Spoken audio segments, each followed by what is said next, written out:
Ang storyang ito ay pinamagatang Ako'y Sa'yo at Ika'y Akin Lamang. Episode 7 by Luke. Bago ko simulan yung kwento guys, babasahin ko muna yung email ni Luke. Sabi niya dito, gusto ko sana magpasalamat sa lahat ng mga nakikinig at pakisabi ko rin na nababasa ko ang lahat ng mga yon. Nakakatuwa at na-inspire akong ipagpatuloy yung kwento ng love story ko. Mas kikiligin pa sila sa mga susunod pang episode. Kaya sana ipagpatuloy lang nila ang pag-support nila sa page mo Kuya Ren. Maraming salamat po. Simulan na natin ang kwento. Hanggang sa papalapit ako ng papalapit sa bahay, ay may mga nagtatakbo ang mga lalaki. Bigla akong bumagsak at nawala ng malay. Insan, okay ka lang ba? Anong nararamdaman mo?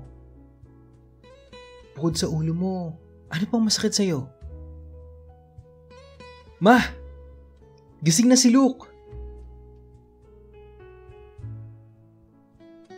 Anak, okay ka lang ba? Anong masakit sa'yo, Luke? Sinabi ko naman sa'yo huwag kang lalabas ng 10 oras ng gabi. Bakit ba nasa labasan ka pa noon? Sorry po tita. Magpapaload lang sana kasi ako noon eh. Paggising ko ng mga panahon na yon, nasa ospital na ako. Napagtripan ako sa kanto namin. Binato ako ng bote sa ulo ng mga lasenggo sa labasan. Buti na lang, nakita ko ng mga kaibigan ng tito ko para dalhin sa bahay at diniretso nila ako sa ospital. Hanggang sa nakauwi na ako ng bahay para magpagaling. Kinabukasan, pumunta si Papa sa bahay para iuwi muna ako sa Manila para maalagaan nila. Simula nung nangyari sa akin, hanggang sa pagbalik ko ng Manila, para magpagaling ay hindi na nag-text or chat sa akin si Ben. Hindi na siya sa akin nagparamdam. Hindi na rin ako nag-abala kasi alam kong disappointed siya sa akin. Dahil sa lahat ng sinabi niya sa akin ay hindi ko siya binigyan ng chance para i-explain yung sarili ko sa mga nangyari. Lord, ito na ba yung sign na hindi ko na talaga dapat ginawa yun para matapos ito? Sabi ko sa isip ko noon. Matapos ang 2 linggong pagpapagaling, Anak, okay ka na ba? Tanong ni Papa nun sa akin. Yes pa, okay na po ako. O sige anak, maghanda ka na ng gamit mo kasi bukas ihahatid na kita sa tita mo. Okay po pa. Pagkatapos ng 3 linggo, makakapasok na ulit ako. Hindi ko alam kung ano yung nag-iintay sa akin dun pero kailangan ko mag-focus sa studies ko para makahabol. Mag-review ako para maging maganda yung result ng prelims. Makabawi man lang ako sa mga in-absent ko. Kailangan ko mag-focus. Insan! Patakbong pagsalubong at pagbati sa amin ni Sam noon. Insan, kamusta ka na? Ayos ka na ba? Akin yung mga gamit mo. Ako na magdadala baka mapano ka pa. Naku Insan, ayos na ako. Kalma ka lang. So paano pa? Papasok na po ako. Salamat po sa paghatid sa akin ha. O sige anak, mag-ayos ka na ng gamit mo okay? Mag-uusap lang kami nila tito at tita mo. Tapos, aalis na rin ako. Mag-iingat ka anak. Okay, sige po. Mag-iingat din kayo sa biyahe pa. Kinabukasan, gumising ako ng maaga para mag-prepare sa pagpasok sa school. Pagpasok ko ng room, masayang nakangiti ang mga classmate ko sa pagbabalik ko noon. Luke! Bakit ngayon ka lang? Alam mo, sabi ni Ma'am Lopez, may kailangan ka daw asikasuhin sa Manila, kaya ka umabsent. Pagbungad na bati sa akin ni Eva noon. Hindi nga in-inform ng teacher ko yung nangyari sa akin. Ayon na rin sa kagustuhan kong hindi na ipalam yung nangyari. Oo, Eva. Marami lang inisikasa sa Manila kaya hindi ako nakapasok. How are you, Luke? It's nice to see you again.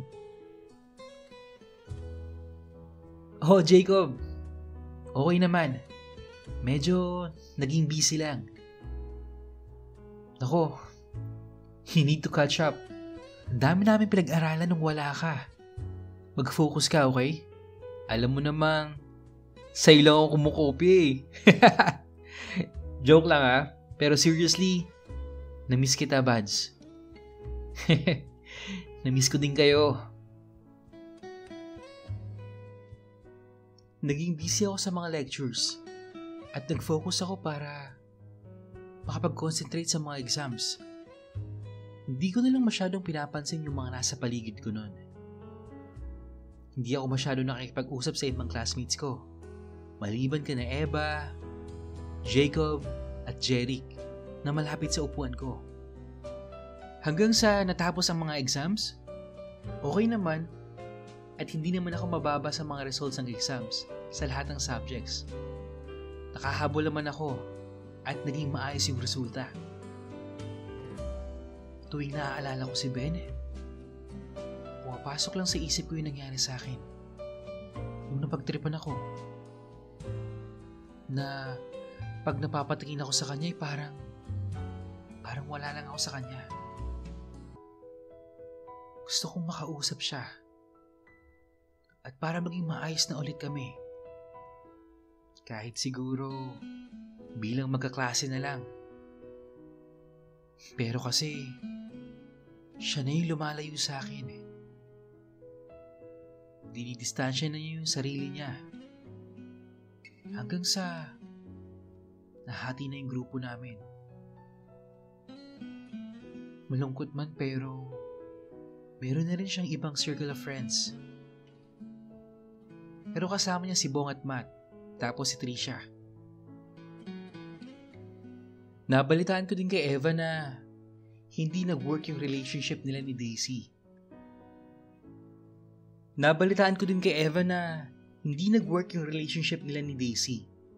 Sa kadahilanan na sa pagiging fan priority ni Ben, sa paglalaro ng basketball, at sa barkada.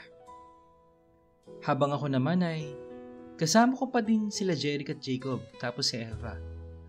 Though wala namang bad blood sa kanila sa ibang grupo. Pero malalaman mo rin talaga kung sino yung kapartido mo at kung sino yung mag-stick sa'yo sa mga ganong sitwasyon. Thankful naman ako kahit minsan nagiging marites si Eva sa ibang grupo sa mga nangyayari sa amin pag nagkakasama kami at nagkakwentuhan. Pero ayos lang yun. Ganun naman talaga siya eh. Guys! Finals na! Saan tayo after?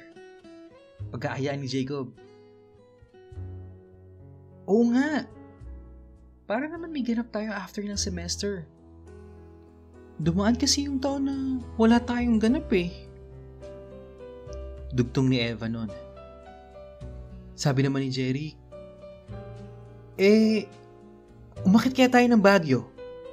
Pagkatapos naman ito, sa pasukan naman tayo ulit magkikita eh. Okay lang sa akin. Kayo ba? Pagsang-ayon ko. Okay, sige. G tayo. Tapos excited na ang lahat. Monday, Tuesday exam. So Saturday tayo aakyat ha? Okay, sige. Hanggang sa lumipas ang mga araw, natapos yung finals, at naging maayos yung mga scores namin. Nang dahil na rin sa pagiging focus namin sa pag-aaral, ay naging maganda yung resulta ng hard work namin. O guys, sa makalawa na tayo akit ng Baguio at wala na tayong problema sa sasakyan. Nakausap ko si Gerald. Na-open ko na pupunta tayo ng Baguio. Nag-present na siyang gamitin yung sasakyan nila. At gusto din daw niyang sumama. Siya na rin daw yung mag-drive para hindi na tayo mag-rent ng driver. Ayos pala eh. Sige.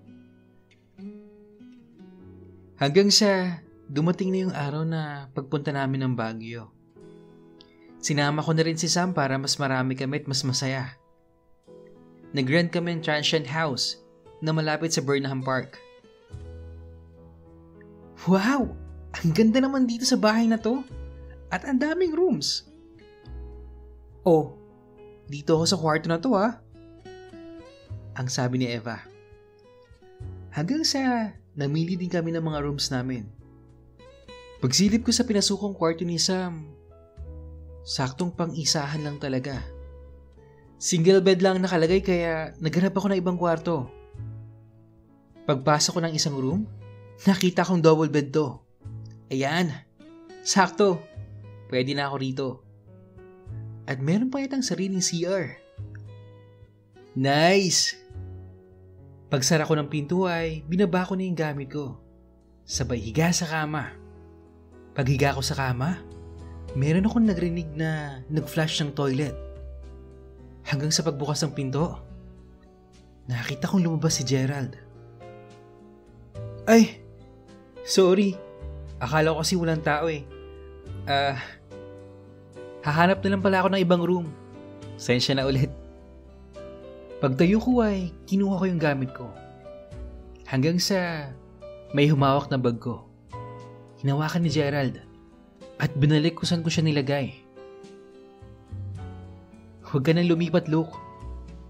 Malaki naman tong room. Kasya naman tayong dalawa dito. Dito ka na lang. Ganun ba? Sigurado ka? Oo naman. Tsaka, sa tagal natin nagkakasama wala pa ata ako naaalalang napagsamahan natin. Kaya, dito ka na lang. Para makapag-bonding naman tayo. Okay, sige. Labas muna ako dyan I-check ko lang muna yung lahat kung nakakuha na ng kwarto. Sige, Luke. Balik ka kaagad Paglabas ko, tinignan ko na yung mga rooms at kung sino yung mga kasama nila. Si Jacob at si Jeric naman yung magkasama sa isang kwarto. Lumabas muna ako para ramdamin yung lamig at sarap ng simoy ng hangin. Nasa terrace ako habang tanaw ko yung Burnham Park. Ang lamig dito ngayon. Parang last time ata pumunta ako dito, grade school pa ako. Masaya siguro kung kasama din namin yung buong tropa. Pati si Ben. Hay. Kamusta na kaya siya? Naaalala pa kaya niya ako?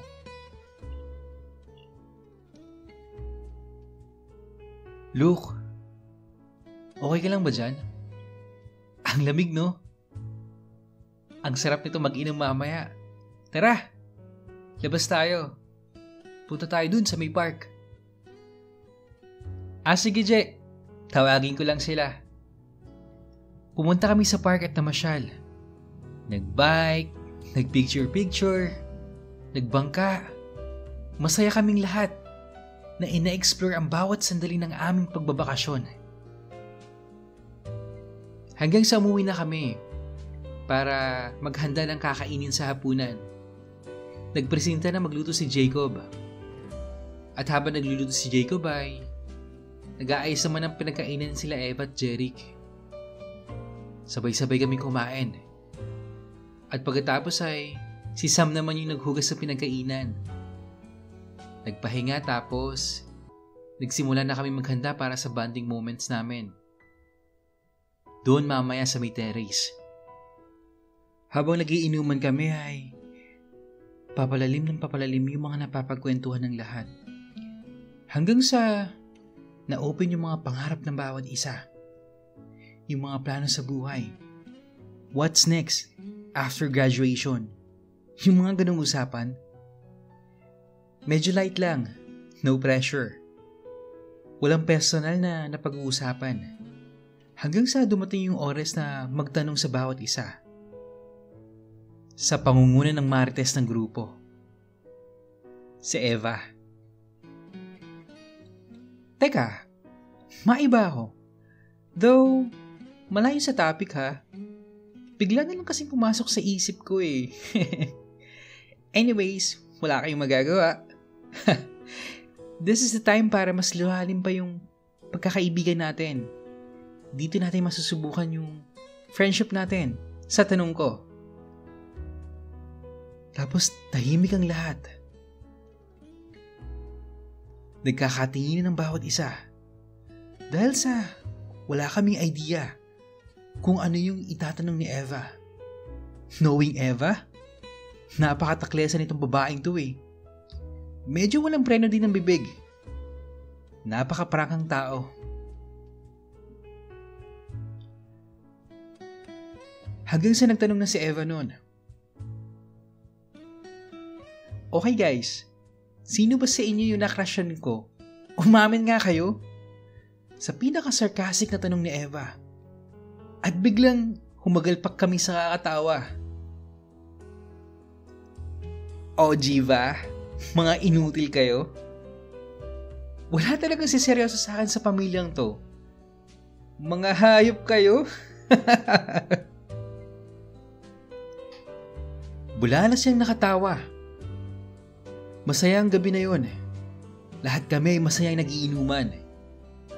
Binalikan ang lahat ng mga nangyari sa mga taong pinagsamahan namin.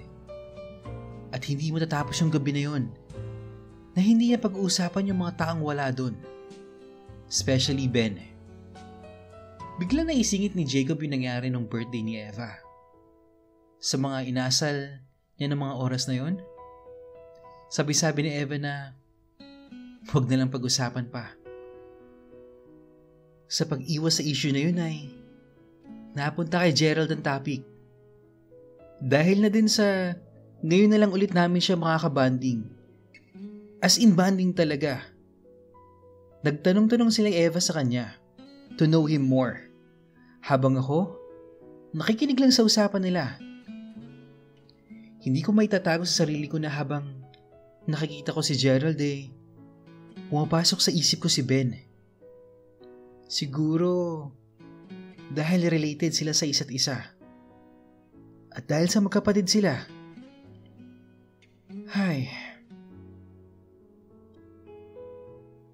Nagsimula na magtanong si Eva kay Gerald.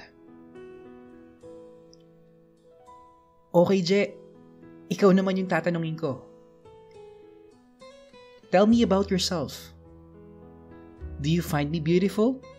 Diyos, hindi, joke lang. Itatanong ko lang sa'yo kung kamusta ka. Kamusta kayo ni Ben? How's your relationship with Ben? At kamusta yung family nyo? Wow, Eva. Marites yarn? Bulalas ni Jeric nun. Gagi. Siyempre, para lalo natin siyang makilala ng gusto, di ba? Kaibigan natin siya. Pero, hindi naman tayo nagkakabanding ng gusto. Pero, Je, bago mo sagutin yung tanong ko sa'yo, mag-follow up question lang ako ha. Bakit mo naisipang sumama sa amin dito sa Baguio?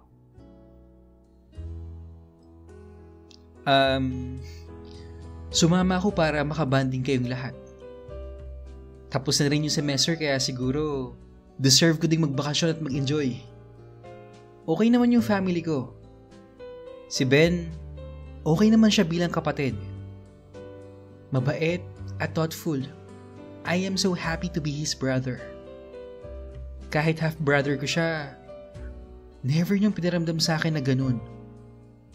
Okay naman sa akin yung treatment ni tita at ni dad. Like Ben, fair naman yung treatment nila sa akin. Kaya wala naman akong dapat na ikainggit kay Ben when it comes to family.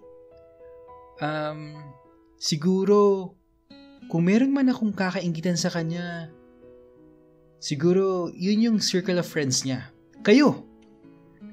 Masarap kasi kayong kasama. Kaya nung nalaman ko na merong vacation, hindi talaga ako nadalawang isip na sumama sa inyo.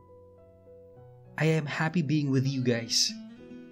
Nabalitaan ko na hindi na kayo nagkakasama-sama sa mga outing nila Ben. Available naman ako. Pwede naman akong pumalit sa presence niya sa inyo, di ba? Sabay tingin sa akin nang nakangiti ni Gerald nun. Sa mga oras na to, parang na-appreciate ko si Gerald. Yung ugali niya, mabait, friendly, at thoughtful katulad ni Ben. Pagdating naman sa looks, hindi naman sila nagkakaiba. Parehas naman silang gwapo at malakas ang dating. Teka, bakit ko ba sila pinagkukumpara? Kahit naman magkapatid sila magkaiba pa din sila ng katauhan. Sabi ko sa isip ko noon.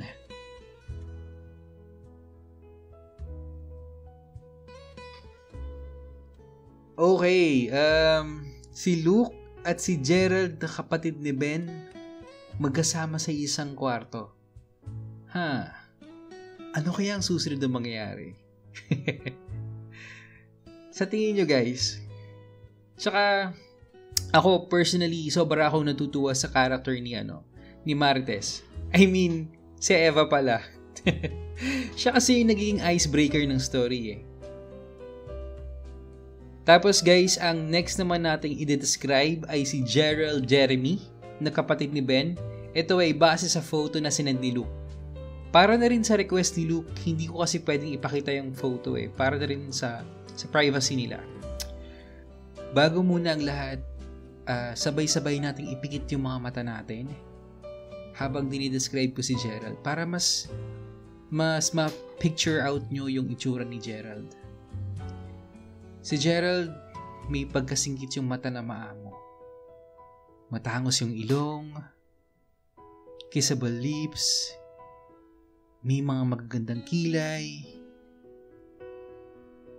tisoy, para siyang may pagka-twink. Yun bang parang baby boy? Yung mga ganun. Kaya kung mahilig ka sa baby boy, magugustuhan mo si Gerald. Shoutout naman tayo guys kay Rames's Love from Cebu. Sabi niya dito, paganda ng pagandang stories. I love it na talaga. Sana maging okay si Ben and Luke. And then we also have Raiden Olino from Valenzuela City. Shoutout sa inyo. At kung meron kayong stories na gustong i-share na pwedeng kapulutan ng aral, or if you need some advice about love or about life, share nyo na yan sa email address natin sa iambrensantiago@gmail.com. Yun lang. At maraming salamat sa pakikinig. Hanggang sa muli.